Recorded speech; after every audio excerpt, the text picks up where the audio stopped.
Vamos entonces a mirar la segunda parte de Daniel. Y habíamos dicho de que para el estudio de la profecía de Daniel es necesario entender lo que es la escatología y ¿qué más? Y la exégesis. La exégesis de la palabra como tal es el contexto, la introducción y el mensaje que está escrito en la palabra de Dios. Entonces esa exégesis me permite a mí introducirme en el texto y extraer la esencia, el pensamiento de Dios que está en ella. La otra es la escatología. Y la escatología enseña o está dedicada a conocer los mensajes futuros o lo que es el futuro del ser humano y de la tierra hacia adelante, por supuesto. Entonces, mientras la escatología toma los acontecimientos futuros que van a suceder y los muestra en la palabra de Dios para su exposición, la exégesis como tal nos ayuda a entender el contexto del mensaje de tal manera de que no nos vayamos ni a la izquierda ni a la derecha. Y de esa manera podemos entender las profecías de Ageo, de Zacarías, por supuesto de Daniel, pero también de palabras que escribió Nehemías, Esdras, los cuales son contemporáneos de las mismas fechas. Y decíamos que en Isaías 46, versículos 9 y 10, algo muy importante para poder comenzar. Vamos a Isaías, capítulo 46, en el versículo 9 y 10. Dice la palabra: acordaos de las cosas pasadas desde los tiempos antiguos, porque yo soy Dios y no hay otro Dios, y nada hay semejante a mí, que anuncio,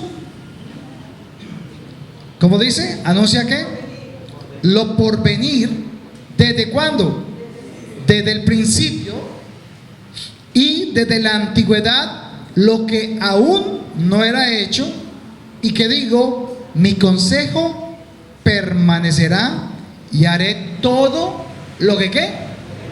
Lo que yo quiero. O sea, esto nos aterriza para que siempre estemos muy atentos de que lo que Dios dice lo va a hacer, lo va a cumplir, así tú le falles. ¿Sí ven lo bonito? Dios no solamente está con nosotros cuando nos portamos bien, ¿sabe? Él también está cuando nos portamos mal. Y a veces tiene que poner disciplina en nosotros, organizar nuestro camino, enderezarlo para que su propósito continúe haciéndose en nuestra vida. Así que si usted está pasando por pruebas, por dificultades o por problemas, mire, tal vez muchos de esos problemas se los buscó usted mismo, ¿verdad? Pero aún en ellos Dios está trabajando contigo para llevarte a la altura, a aquel varón perfecto, al conocimiento de aquel que nos llamó de las tinieblas a su luz permanente. Entonces, nunca se sienta solo porque usted crea que algo no está saliendo bien en su vida. Más bien yo diría, preocúpese cuando no está pasando nada, porque quiere decir que algo usted en su vida no está haciendo de acuerdo a la voluntad de Dios. Pero los que confían en Dios, a los que aman a Dios, ¿cómo? Todas las cosas les ayudan a bien a los que conforme su propósito somos llamados. Amén. Entonces, vamos a mirar estas 70 semanas. Vamos a ver si ya se arregló. Vamos entonces a hacer un resumen muy rápido de lo que vimos la semana pasada. También vimos de que toda la escritura es ¿qué? Inspirada por Dios y útil ¿para qué?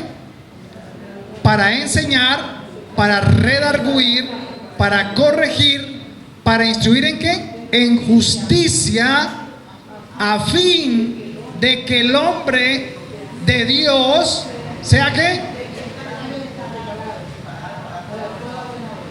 Entonces estamos siendo preparados, hermanos, para caminar en las obras que Él preparó antes de la fundación del mundo. Y habíamos dicho que en el año 605 Israel fue tomado cautivo y fue llevado a Babilonia por el rey Nabucodonosor, rey de Babilonia.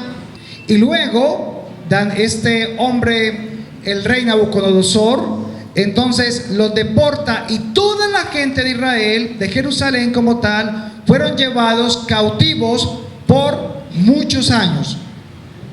Estaban allí entonces hombres como Daniel, que tenía sus 18 o 20 años más o menos, y luego en Daniel 2, Daniel 7 y hasta Daniel capítulo 8, este rey era el que gobernaba hasta que murió. Y luego en el capítulo 9 ya está el rey Darío de Persia, y él tiene una relación muy buena con el Señor en su palabra, y va a la palabra y encuentra en esa palabra de que Jeremías, el profeta Jeremías, había ya escrito la profecía de cuánto tiempo el pueblo de Israel o de Jerusalén como tal allí iba a estar cautivo en Babilonia. Y él lee en el libro de Daniel, dice: en el año primero de Darío, hijo de Asuero, descendiente de los medo-persas, que fue constituido rey sobre el reino de los caldeos, en el año primero de su reinado, yo, Daniel, pude entender en los libros el número de los años en que por palabra del Señor, que fue revelada al profeta Jeremías, debían cumplirse las desolaciones de Jerusalén, que eran ¿cuántos años? 70 años. O sea que esta revelación estaba escrita ya por Jeremías, y ya faltaba poco tiempo para que ellos cumplieran esos 70 años. Entonces Daniel empieza a orar al Señor y le empieza a colocar delante de él la vida de él y del pueblo. Y Daniel hace parte, se coloca en los zapatos del pueblo. Y en Daniel 9 ustedes empiezan a leer y empiezan a darse cuenta que él hace una oración de corazón y le empieza a decir: Señor, hemos pecado contra ti, hemos hecho lo malo delante de tus ojos, nuestras justicias delante de ti no sirven para nada. Hoy te pido que no mires nuestras justicias, sino tus muchas misericordias. Y entonces empieza a Daniel a declarar, a decirle a Dios cómo ellos habían hecho lo malo delante de Dios.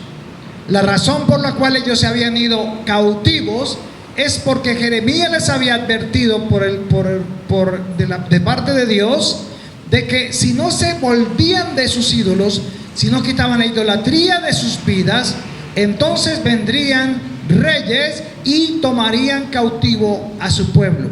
El pueblo no se convirtió, no se arrepintió, por lo tanto se cumplió lo que Dios dijo, y estuvieron 70 años allí presos en Babilonia. Ya Daniel era de 80 años aproximadamente en Daniel 9, cuando él recibe esta información. Vemos en el capítulo 9 de Daniel, versículo 16,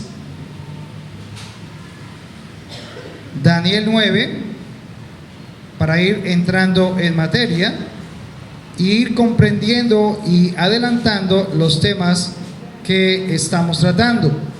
En Daniel 9 como tal, entonces el versículo 16 dice: Daniel está orando a Dios y le dice: oh Señor, conforme a todos tus actos de justicia, apártese ahora tu ira y tu furor de sobre tu ciudad Jerusalén, tu santo monte, porque a causa de nuestros pecados y por la maldad de nuestros padres, Jerusalén y tu pueblo son el oprobio de todos en derredor nuestro. Ahora pues, Dios nuestro, oye la oración de tu siervo y sus ruegos, y haz que tu rostro resplandezca sobre tu santuario asolado por amor del Señor.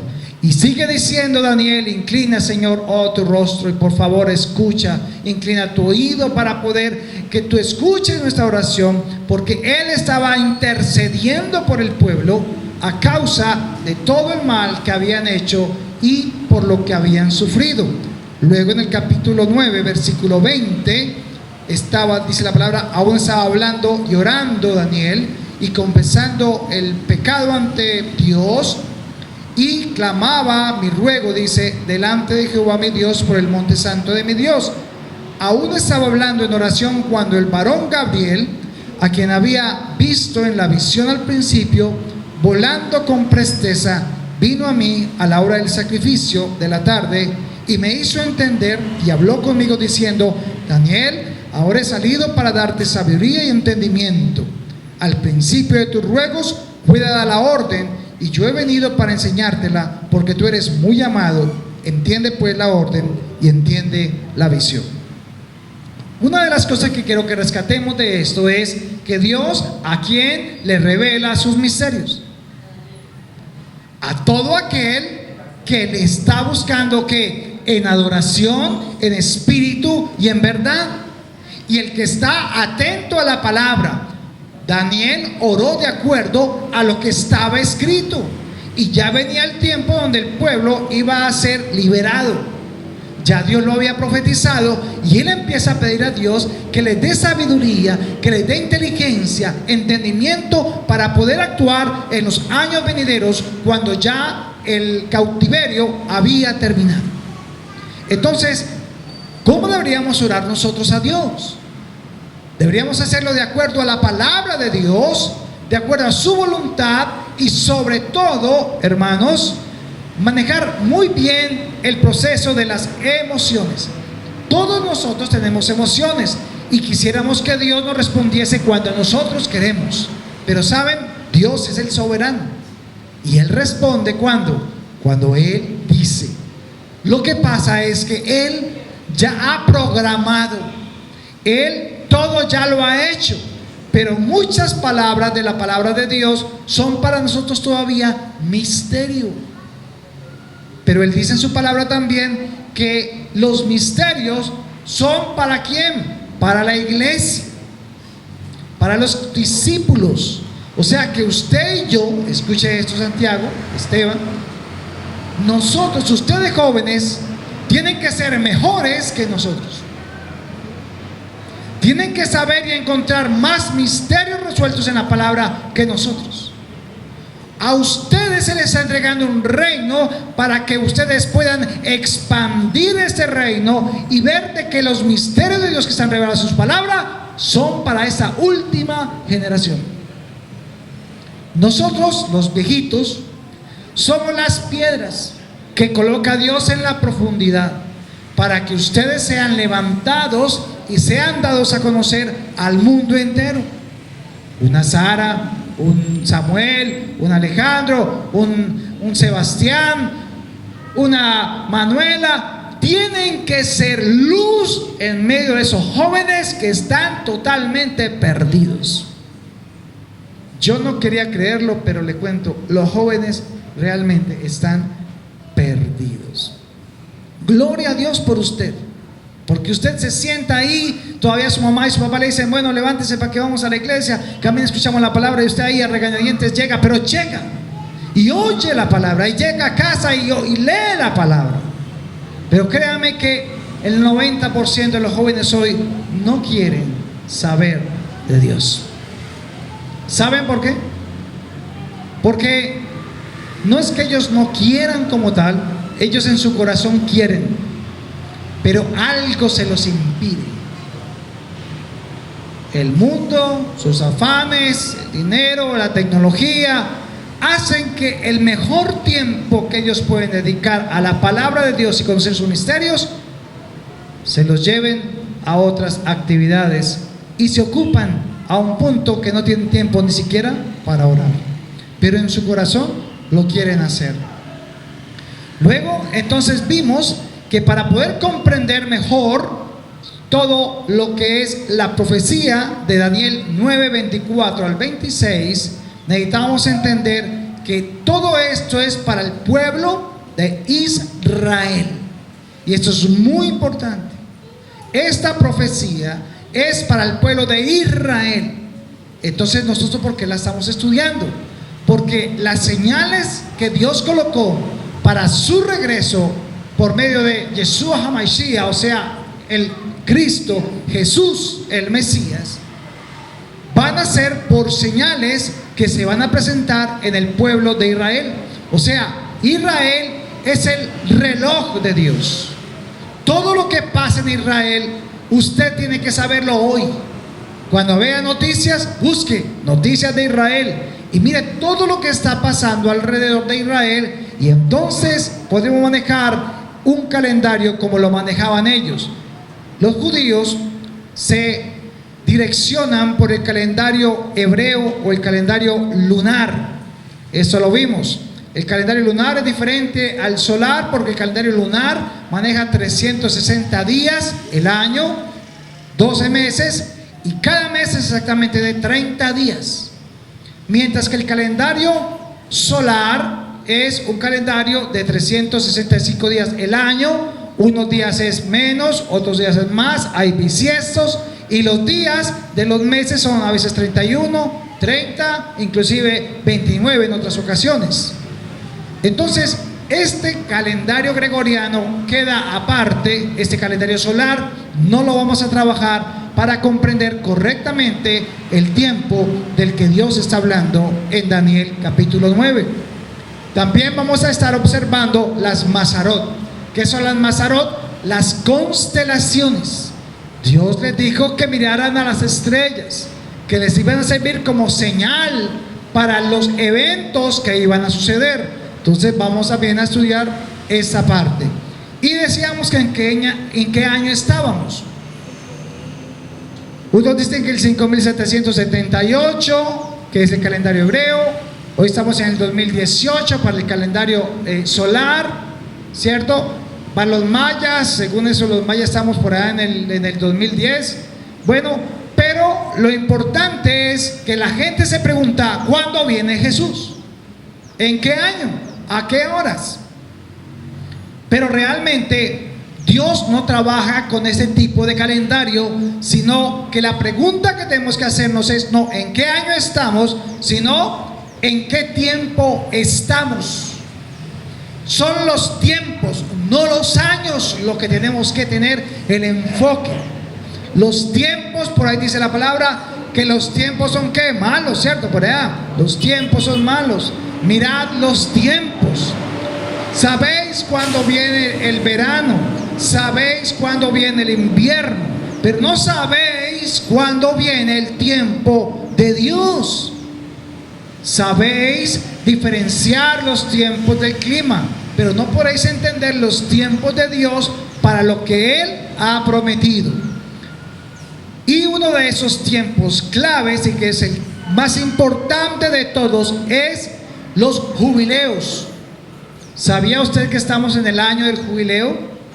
Estamos en este año, el último jubileo prácticamente va a ser este. No hay más jubileos según la Biblia, pero vamos a ver también eso de por qué los jubileos. Entonces, para comprender de Daniel capítulo 9, versículo 24, por favor, vamos a mirarlo por versículos. Vamos a estudiar el 24 y el 25, si nos alcanza hoy, para comprender claramente los tiempos, si ya es la venida del Señor Jesucristo, si falta por venir. Unos piden: Señor Jesús, ven ya. Pero otros, cuando ya se meten con el Señor a orar y empiezan a interceder, entonces empiezan a ver la familia, empiezan a ver el mundo. Dice: Señor, no vengas todavía, porque falta mucha gente para convertirse. Quisiera que mi mamá, que mi hijo, que mi esposa se convirtiesen al Señor verdaderamente, porque sabemos que el rapto es inminente. La venida del Señor Jesús viene en las nubes, y eso es lo que vamos a estar viendo. En Daniel capítulo 9, versículo 24, dice: 70 semanas están determinadas sobre tu pueblo y sobre tu ciudad para terminar la prevaricación, poner fin al pecado, expiar la iniquidad, para traer la justicia perdurable, sellar la visión y la profecía y ungir al santo de los santos. Gabriel le está diciendo a Daniel: Daniel, prepárate para entender la visión que has visto. 70 semanas están designadas para dos acontecimientos como tal. Si vemos en ese versículo nuevamente, dice: determinadas sobre tu pueblo. ¿Escuchan eso? ¿Sobre cuál pueblo? Israel, no Colombia, no Estados Unidos, no Europa. Esto nos va a ayudar a que usted, todo lo que usted vea en internet, se dé cuenta que no es verdad, y que toda profecía y todo el video que sacan en YouTube no es cierto. Tenemos que tener bases sólidas, porque estamos viendo acá que hay un terremoto en tal parte, que hay un maremoto, que un huracán, y entonces y nos asustamos como si eso fuera algo nuevo para nosotros. Jesús ya lo había dicho: y habrá muchos terremotos en diferentes lugares, y habrá que van a haber muchas guerras, ¿cierto? Todas esas cosas. Pero la gente afuera está inquieta y la iglesia está peor. Entonces no saben si santificarse por temor a Dios, porque ya viene, o por el contrario, gozarse porque el Señor viene. Entonces, como usted en su corazón lo sabe, y solamente usted lo sabe, entonces usted verá realmente si tiene temor o está gozoso, ¿cierto?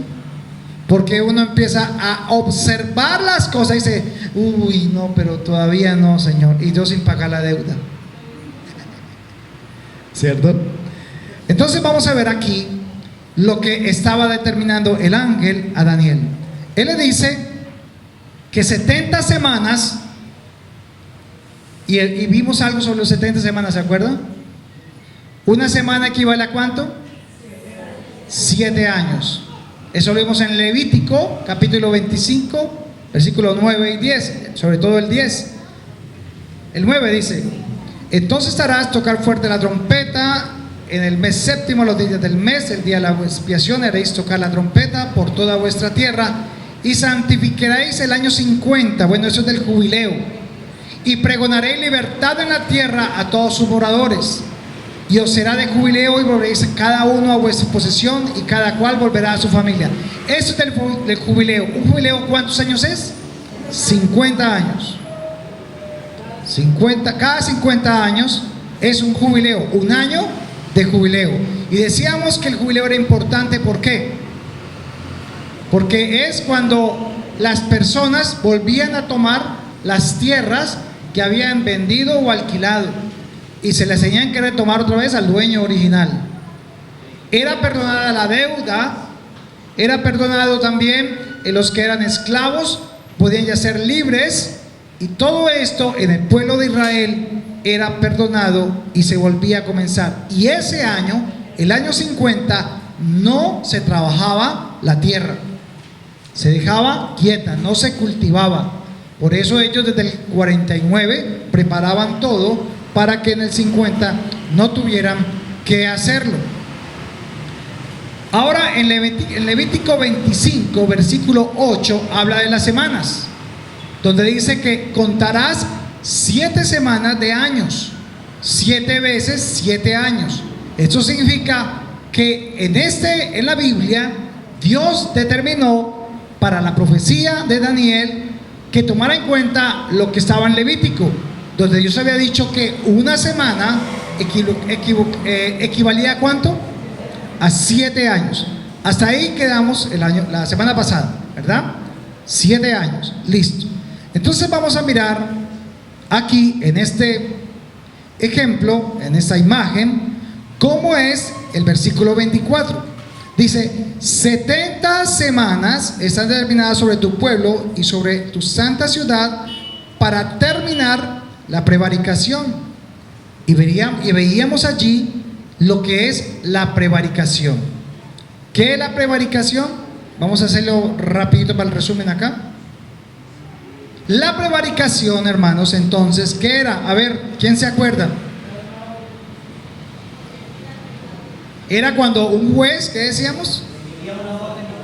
Daba una orden que no era de acuerdo a la ley. Y eso se cumplió ¿en quién?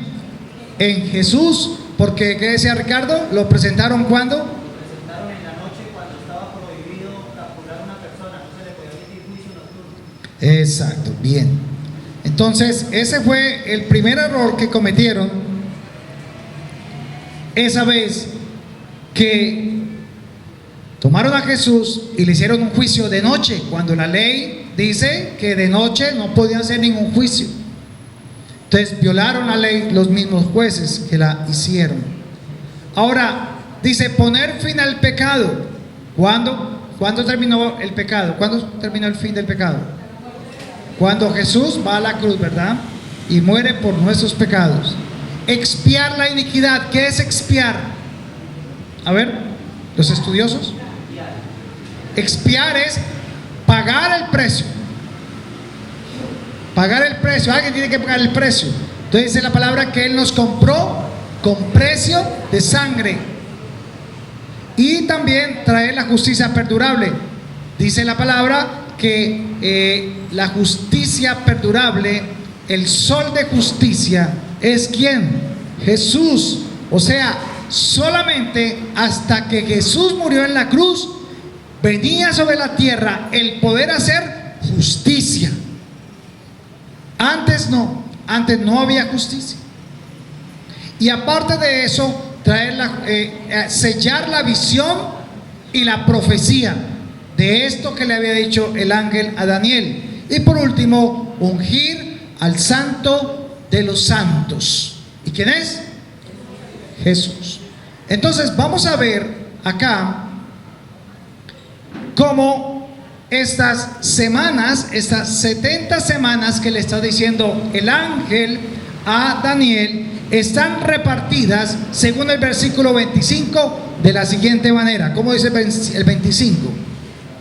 Sabe pues y entiende que desde la salida de la orden para restaurar y edificar a Jerusalén hasta el Mesías príncipe habrá 7 semanas, y 72 semanas se volverá a edificar la plaza y el muro en tiempos antiguos. Entonces vamos a leer con la palabra esta primera parte para entender paso a paso lo que Dios está diciéndole por medio de Gabriel a Daniel. ¿Y por qué esto es tan importante? Porque es la profecía más importante de toda la Biblia, donde se condensa todo lo que va a suceder con el ser humano.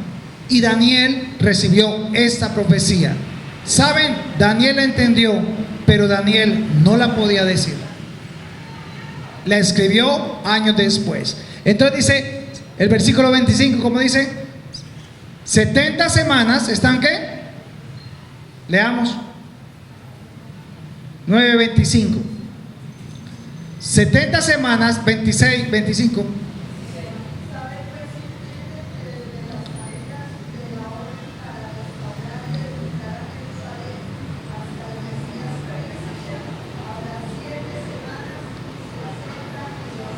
O sea, que las 70 semanas, si las multiplicamos por 7, son 490 años. ¿Sí es correcto? Son 490 años. Ahora, las 70 semanas están divididas, digámoslo así, en 7 semanas, y 7 por 7, 49. 49 años Y cuando termine esas 7 semanas, otras 62 semanas, y 62 multiplicado por 7 me da 434 años. O sea, desde la orden de la reconstrucción hasta el Mesías príncipe van a haber 69 semanas y una semana más de 7 años, que es la que falta por venir. Y esta semana se llama la gran tribulación, donde va a aparecer el anticristo. Entonces, vamos por partes. Vamos a leer entonces en el libro de Nehemías, capítulo 2, versículo 1 al 10, cuando fue dada la orden de la que está hablando el ángel a Daniel. Nehemías capítulo 2, versículo 1. Recuerden esto: Nehemías, Esdras, Daniel, Ageo, Zacarías, todos están en el mismo tiempo. Vivieron los mismos tiempos. Pero aquí Nehemías, que va a ser gobernador de esta ciudad, habla y mire lo que dice. Nehemías 2:1. Sucedió en el mes de Nisán. El mes de Nisán, hermanos, es el primer mes del año hebreo, aproximadamente en septiembre. En el mes de Nisán, en el año 20 del rey Artajerjes, que estando ya el vino delante de él, tomé el vino y lo serví al rey, y como yo no había estado antes triste en su presencia, me dijo el rey: ¿por qué estás triste? Tu rostro pues no está enfermo. ¿No es esto sino quebranto de corazón? Entonces temí en gran manera. Nehemías era el copero del rey. El copero era aquel que tomaba primero el vino antes que el rey, porque si lo envenenaban al rey, pues quedaba primero muerto el copero, y entonces el rey no le pasaba nada. Entonces la confianza que tenía el rey en Nehemías tenía que ser total. Por eso el rey lo ve y le dice: Nehemías, ¿qué te pasa? Estás triste de corazón, ¿qué sucede contigo? Entonces empieza a decirle Nehemías, versículo 3: y dije al rey, para siempre viva el rey, ¿cómo no estará triste mi corazón cuando la ciudad, casa de los sepulcros de mis padres, está desierta y sus puertas consumidas por el fuego? O sea, ¿cómo estaba Israel? ¿Cómo estaba la ciudad de Jerusalén? Totalmente destruida. Templo, todo estaba destruido. Nadie vivía allá. Y me dijo el rey: ¿qué cosa pides? Entonces oré al Dios de los cielos y dije al rey: si le place al rey y tu siervo ha hallado gracia delante de ti, envíame a Judá, a la ciudad de los sepulcros de mis padres, y la reedificaré. Versículo 6: entonces el rey y me dijo, y la reina estaba sentada junto con él: ¿cuánto durará tu viaje? ¿Y cuándo volverás? Y agradó al rey enviarme después que yo le señalé tiempo. Además dijo el rey: dije al rey, si le place al rey que me den cartas para los gobernadores al otro lado del río, para que me franqueen el paso hasta que llegue a Judá, y carta para Asaf, guarda del bosque del rey, para que me dé madera para enmanderar las puertas del palacio de la casa, y para el muro de la ciudad y la casa en que yo estaré. Y me lo concedió el rey según la benéfica mano de mi Dios sobre mí. Vino luego el gobernador del otro lado del río y les di las cartas del rey, y el rey envió conmigo capitanes del ejército y gente a caballo. Y aquí vemos cómo en ese momento el rey le da la orden a Nehemías para que vaya y reedifique Jerusalén. Entonces Gabriel le dice a Daniel: Daniel, desde el momento en que se dio ¿qué? La orden, ahí fue. Entonces van a pasar 7 semanas de 7 años. O sea, ¿cuánto? 49 años. Y es cuando termine las 7 semanas, entonces va a terminar la reconstrucción del templo, del santuario y de Jerusalén. Entonces Gabriel está diciendo esto al ángel, a Daniel, perdón, el ángel está diciendo eso a Daniel. Y entonces vemos acá que el primero que empieza el trabajo es Esdras, el sumo sacerdote Esdras. Es el que comienza este trabajo. Lo primero que se reedificó, ¿qué fue? ¿Los muros, la ciudad o el santuario? El santuario, o sea, donde se iban a celebrar ¿qué? Los sacrificios a Dios. Entonces Esdras va y hace este ejercicio y empieza junto con más de 10,000 personas a reconstruir el templo o el santuario donde se debían hacer los sacrificios. Luego de eso, entonces viene Nehemías y entra en acción. Y Nehemías lo que hace es que reedifica la ciudad y los muros de Jerusalén. Los muros se demoraron 52 días en construirse, o en reconstruirse mejor. Y ustedes pueden ver toda esa historia allá en el libro de Nehemías. Entonces, vamos a mirar los años. En el año 445 se dio la orden para reconstruir Jerusalén y el templo. El primero de Nisán, o sea, el primer mes del año 445, donde el rey Artajerjes era el rey. Y si lo convertimos nosotros al sistema gregoriano o sistema solar, el calendario solar es el 14 de marzo. Eso es importante, esas fechas, para que las tengamos en cuenta. Luego entonces pasan los 49 años y vamos a ver Nehemías capítulo 8.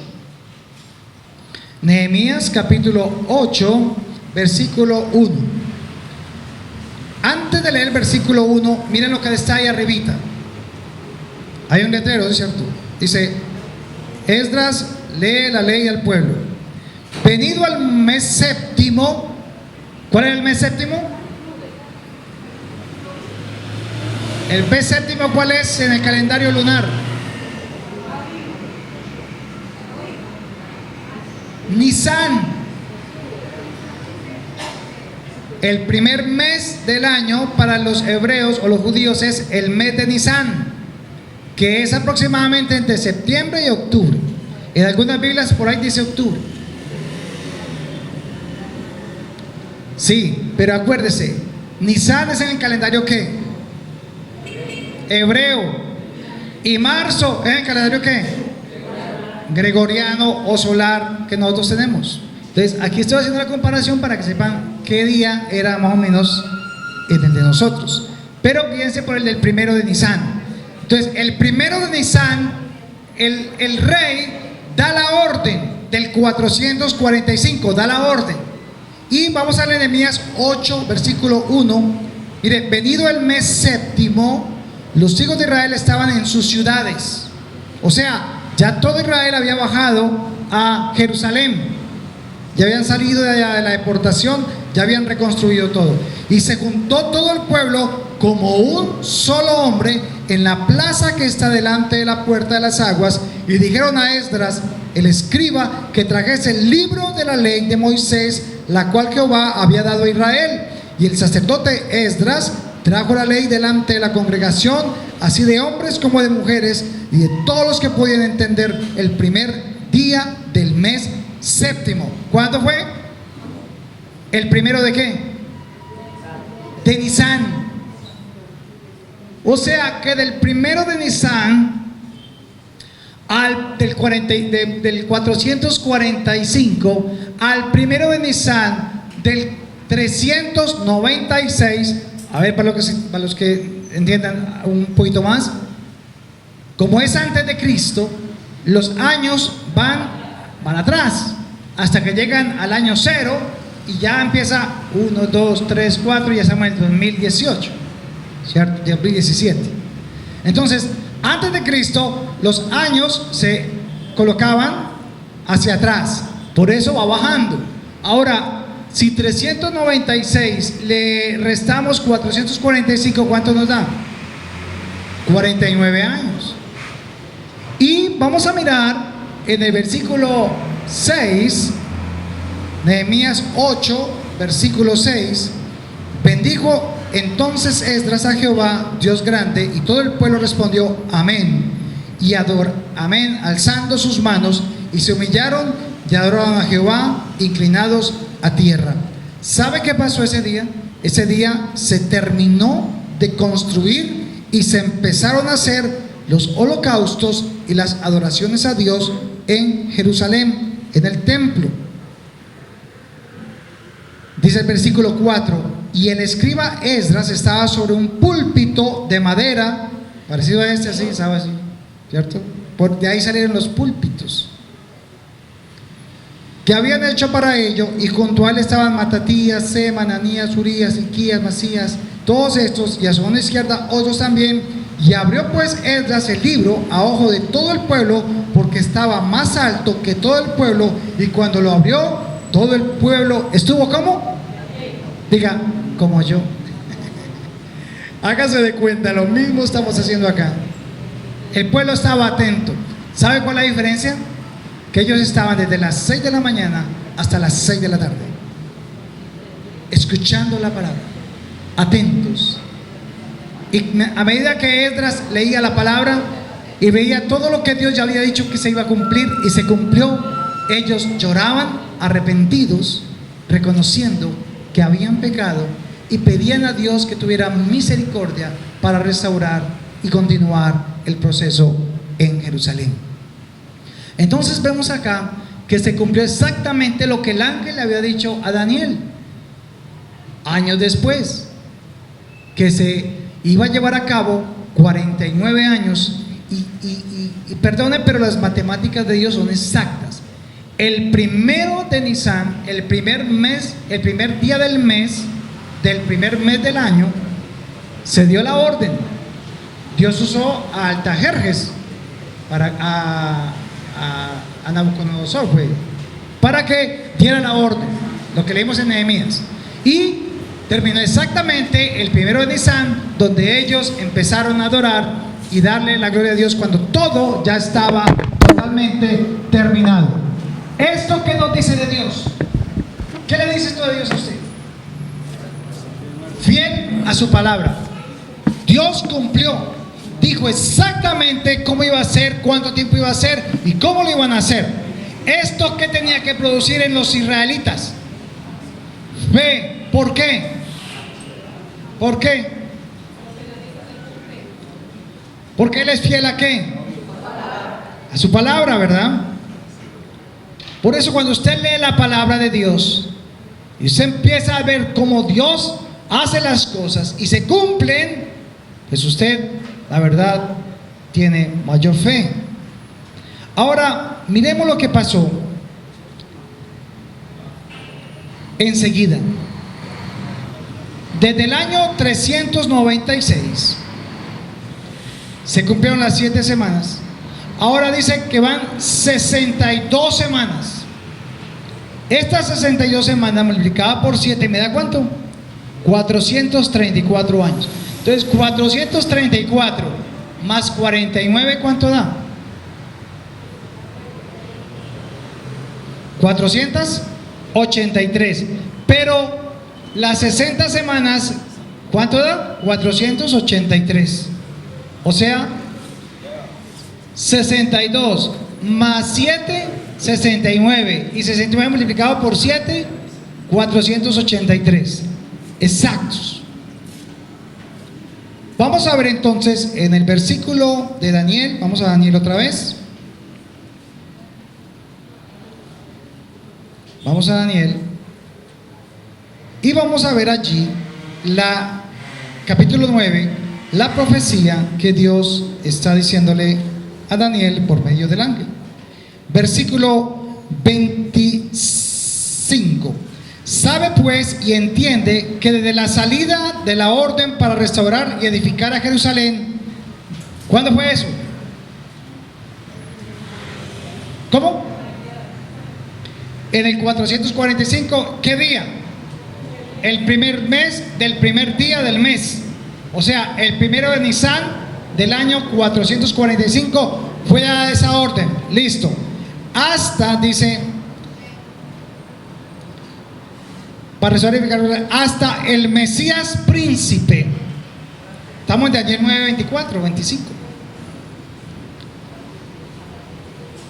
Entonces vuelvo y digo, 25. Sabe pues y entiende que desde la salida de la orden para restaurar y edificar Jerusalén, año 445, primero de Nisan, primer mes del año hebreo, hasta el Mesías príncipe. ¿Quién era el Mesías príncipe? Jesús. Habrán 7 semanas y 62 semanas se volverá a edificar la plaza y el muro en tiempos angustiosos. Vamos a ver entonces la segunda parte. Dice que desde que dio la orden hasta el Mesías príncipe. Vamos a ver cuándo fue eso.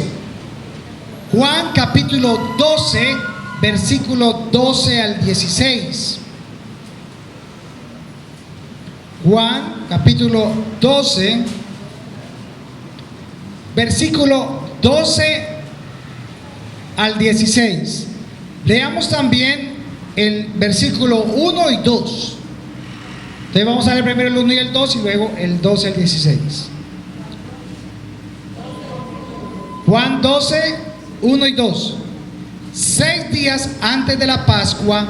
A ver, los estudiosos, ¿cuándo se celebra la Pascua?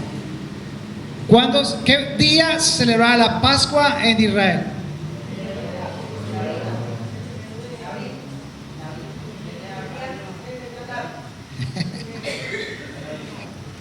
El primer mes del año es Nisan.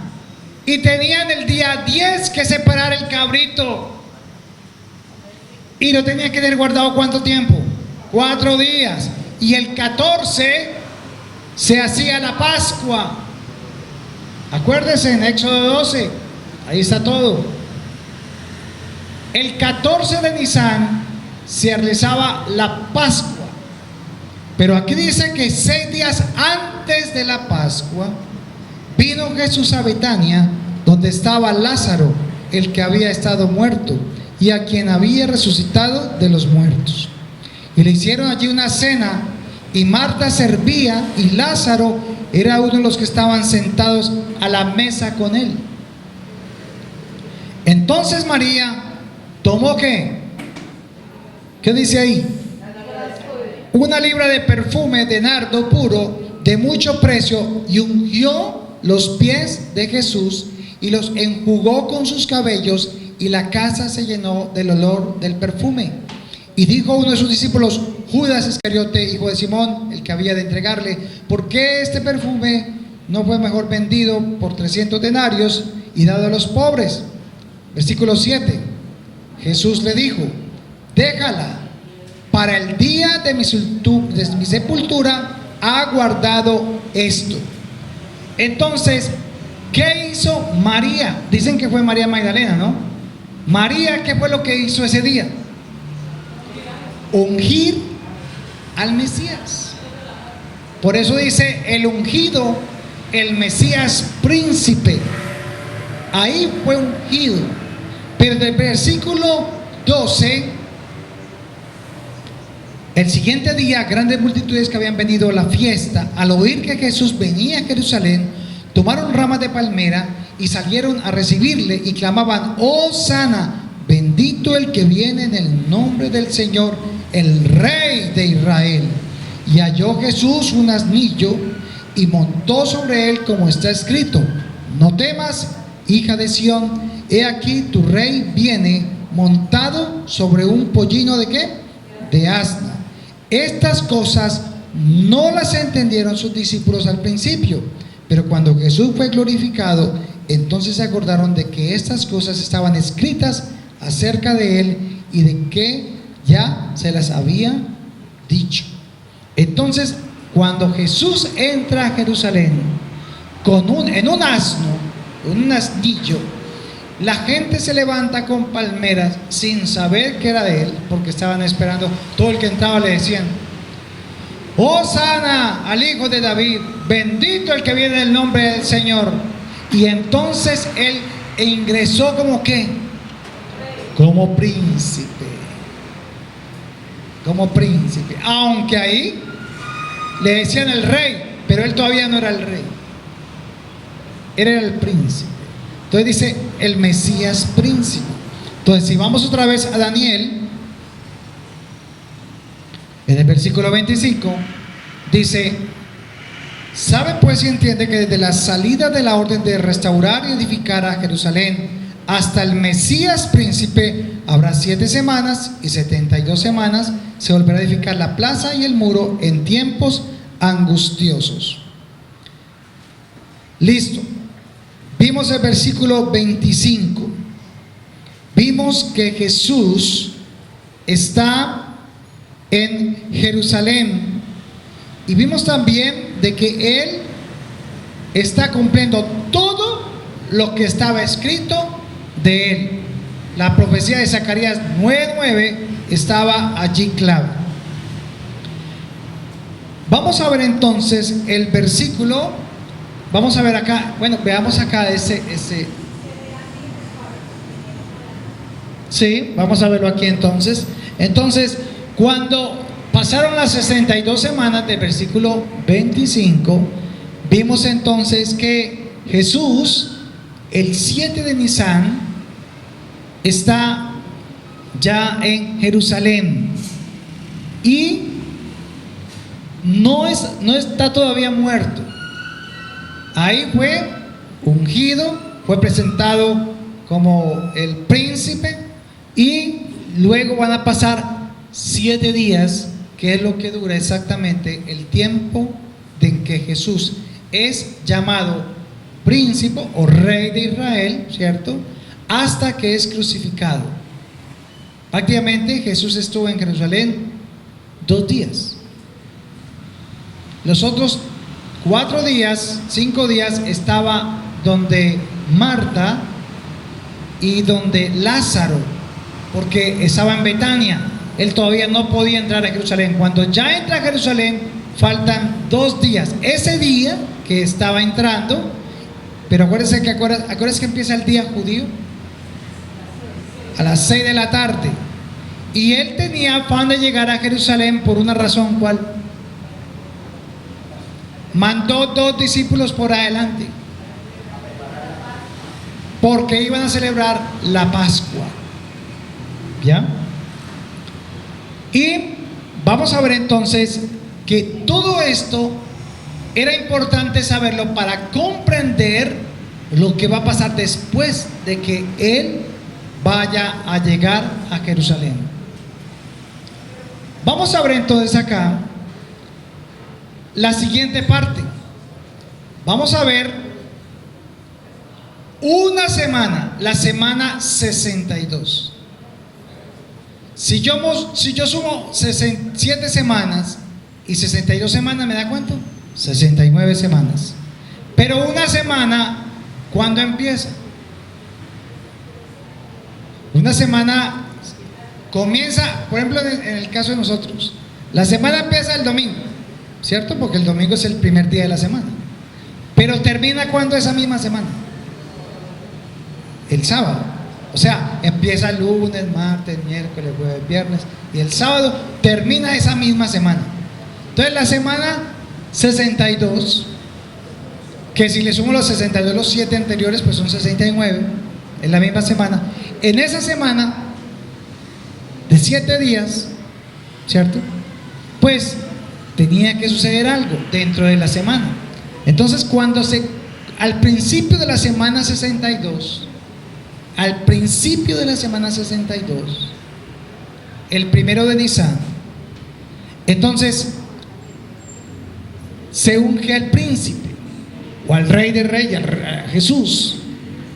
Pero lo que leímos ahora es de que dentro de esa semana de días, se van a celebrar la Pascua, el ingreso a Jerusalén, la Pascua y la muerte de Jesús. Vamos a leer qué pasó en Lucas 23, 44. Vamos a mirar Lucas 23, 44. Mientras usted busca eso, quiero que alguien me lea Daniel 9, 26.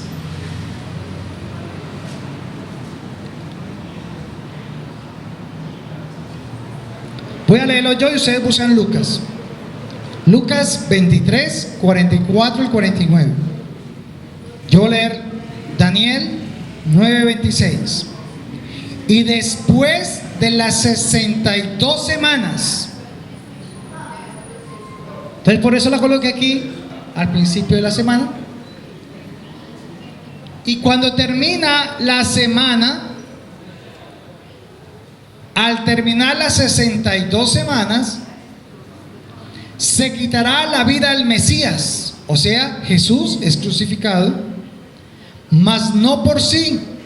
Y el pueblo de un príncipe que ha de venir destruirá la ciudad y el santuario, y su fin será con inundación, y hasta el fin de la guerra durarán las devastaciones. Vamos por partes. Yo sé que unos están echando humo. Eso es para que vean que la Biblia son más que oraciones. Hay mucho para descubrir. Y usted aún se pregunta, pero ya leí eso, ya leí eso. Y lo que nos está mostrando Dios es que en la palabra de Dios está escrito todos los misterios de Él. Cuando usted se mete con el Señor, con el Espíritu Santo, y le pide discernimiento, Él le mostrará cosas más aún que aún no han salido. Estas ya son historia, por lo menos deberíamos aprenderlas. Por eso estamos haciendo este estudio. Entonces, dice que al terminar la semana 62, o sea, total 69 semanas, o sea, 483 años, muere el Mesías. Bueno, entonces, Jesús, ¿qué pasó con él? Fue crucificado, ¿verdad? Esperó. Ok. Jesús muere en la cruz, se cumplen las 69 semanas, pero el ángel le dijo a Gabriel, Gabriel le dijo a Daniel que eran 70 semanas. ¿Cuántas faltan? Una, ¿cierto? Ahora, pongan mucha atención porque esto es el misterio de Dios. ¿Cómo? Les pongan mucho cuidado. Se terminan las 69 semanas y se cumple desde la orden que se dio para reconstruir el templo hasta la muerte de Jesús. Jesús muere en la cruz, pero en ese momento pasa algo. El reloj de Dios se detiene. Dice en el versículo 26 de Daniel 9:26, dice: se quitará la vida al Mesías, mas no por sí. ¿Cómo así que mas no por sí? ¿Se acuerdan de Juan capítulo 10, versículo 12, 17? 12 al 17. Jesús dijo: este mandamiento he recibido de mi Padre. Nadie me quita la vida, sino que yo de mí mismo la doy. Tengo poder para ponerla y para tomarla. O sea, Jesús, Él mismo entrega su vida, pero Él también mismo la va a tomar. Eso lo hacía por fe. Entonces, en ese momento, recibió ese mandamiento del Padre. Y por eso va a la cruz tranquilo, porque Él sabe que puede, aún muerto, retomar su vida. Pero desde ese momento el reloj de Dios para Israel se detiene. El versículo 26, 9:26 dice: y un príncipe que ha de venir destruirá la ciudad y el santuario, y su fin será con inundación, y hasta el fin de la guerra durarán las devastaciones. Pongan mucho cuidado. En ese momento, los judíos, romanos, todo el mundo, digámoslo así, entregó a Jesús a crucificarlo. Él muere en la cruz, paga los pecados por todos nosotros, pero desde ese momento Israel entra en un juicio de Dios por haber asesinado o haber matado a su Mesías, a su hijo. Y por el otro lado se abre un abanico que es el tiempo de la gracia para la iglesia. Por eso el Espíritu Santo 10 días después viene en el día de Pentecostés, y entonces allí es cuando los discípulos son llenos de ¿qué? Del Espíritu Santo. Jesús ya le había dicho: no se muevan de aquí hasta que reciban el Espíritu Santo. Entonces el Espíritu Santo empieza el tiempo en que se llama el tiempo de la gracia, y es cuando los gentiles y los judíos que habían de creer entran a ser parte de la iglesia. Por eso Jesús dijo: edificaré mi iglesia. No la había edificado todavía porque Él no había muerto en la cruz, y tenía que morir primero por los pecados del mundo para luego empezar a edificar la iglesia.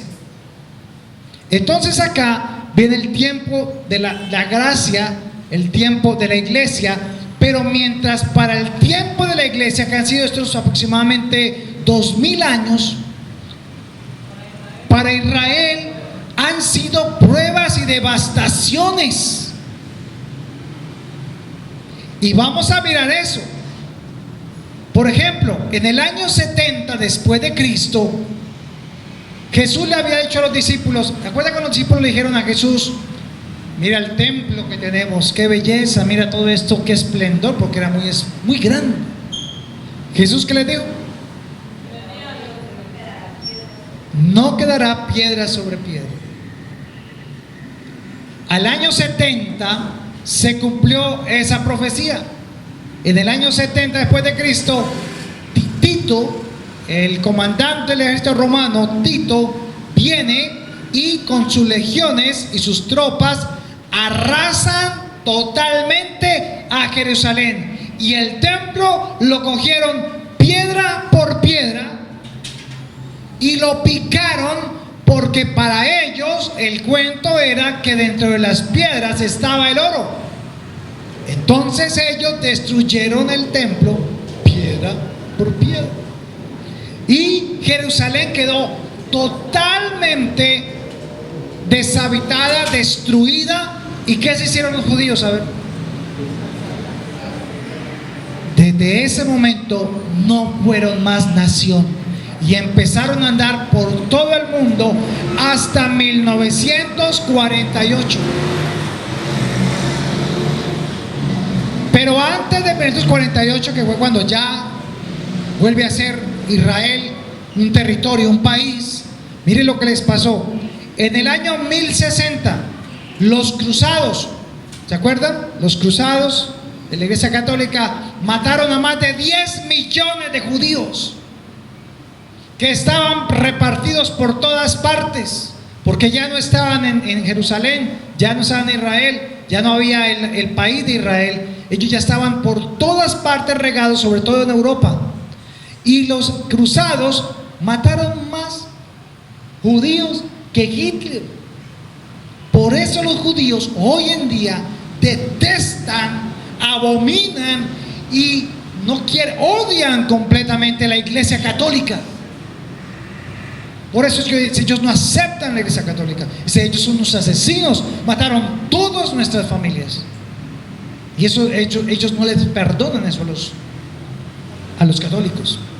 Pero para ellos, catolicismo y cristianismo es lo mismo. Por eso caemos ahí en el pensamiento de ellos. No es lo mismo el cristianismo que el catolicismo. Por eso es diferente. Pero también en 1791 fueron asesinados y echados de la Unión Soviética. Más de 3 millones fueron asesinados y despojados de la tierra que tenían en la Unión Soviética, porque para ellos el perder la Primera Guerra Mundial fue culpa de ellos. Luego, en 1922, fueron asesinados y echados de Francia, Alemania, Italia, Nigeria. Por eso empezaron a irse para los Estados Unidos. Y por último, en 1945, Hitler casualmente le da por matar más de 6 millones de judíos. ¿Se da cuenta el precio que han tenido que pagar ellos por lo que hicieron con Jesús? Ya estaba escrito. Por eso dice en Daniel 9:26: y su fin será con inundación, y hasta el fin de la guerra durarán las devastaciones de ellos.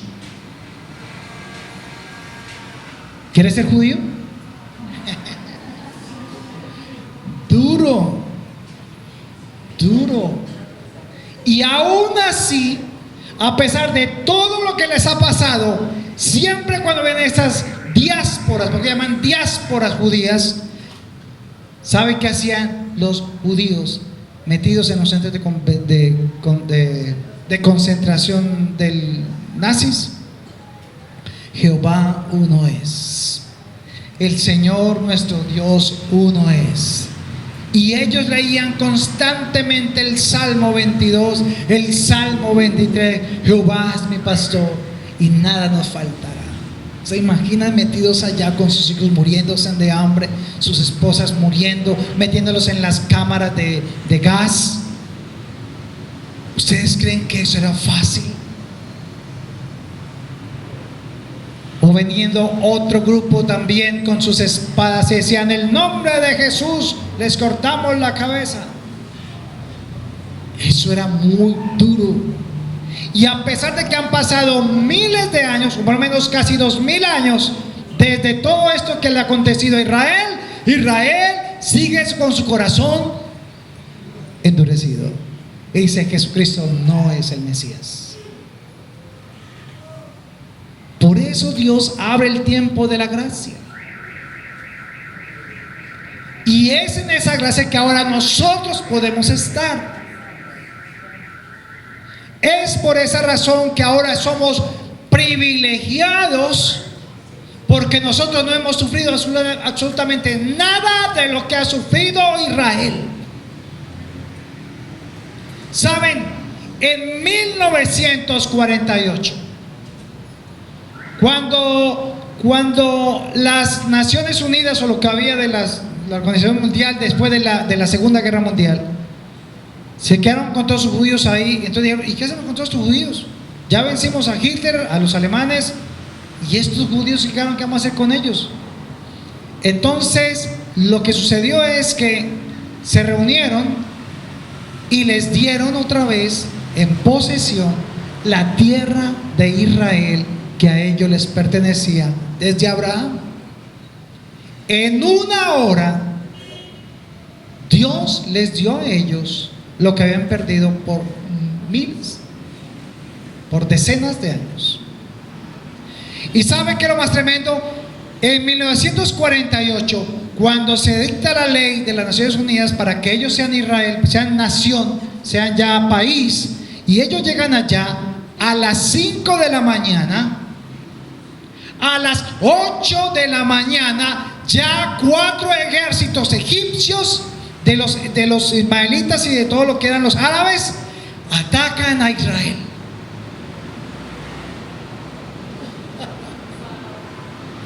Y si usted observa hoy las noticias, todavía hoy, entonces la gente dice: ¿por qué van a hacer un muro? ¿Y por qué colocaron un muro entre Palestina y Jerusalén? Es que están cansados de las bombas que le tiran desde los palestinos a Israel. Entonces dice, por lo menos los detenemos un poquito con ese muro. Pero ellos están, es más, voy a decir esto, los jóvenes, como mi hijo, a los 18 años, allá andan con un fusil. Ellos desde los 15 años son preparados, hombres y mujeres. Todos tienen que ser parte del ejército de Israel. En Israel no hay ejército, todo el mundo es el ejército. Unos están trabajando directamente en ello, pero todos están listos y prestos, y todos en la única ciudad del mundo donde los hijos, 15, 17 años, 18 años, ellos andan con un rifle. Porque ha cambiado y ha bajado las noticias al respecto, pero mientras colocaban el muro. Pero antes del muro, ¿sabe qué pasaba? Todos los días, no sé si usted escuchó, pero todos los días un hombre musulmán se inmoló y se colocó una bomba en un bus israelita en Jerusalén. Bomba allí, bomba acá, y por eso tenían que andar, porque cualquiera que le viera en un bulto tenían que pararlo. Entonces ese es Israel hoy, y aún ellos están esperando que haya un acuerdo de paz, y ese acuerdo de paz lo va a hacer ¿quién? El anticristo. Entonces ahí nos estamos ya introduciendo en lo que es el futuro de Israel y cómo va a ser. Por eso era necesario explicar esta parte, porque esta historia nosotros tenemos que darnos cuenta que somos privilegiados, no lo merecíamos, no hicimos nada para ganárnoslos, pero ellos han pagado el precio, y con sangre. Y a pesar de todas las devastaciones que han tenido, Israel permanece fiel. Y ellos son, Jehová es el Señor. Porque en su interior, en su corazón, saben lo que han hecho.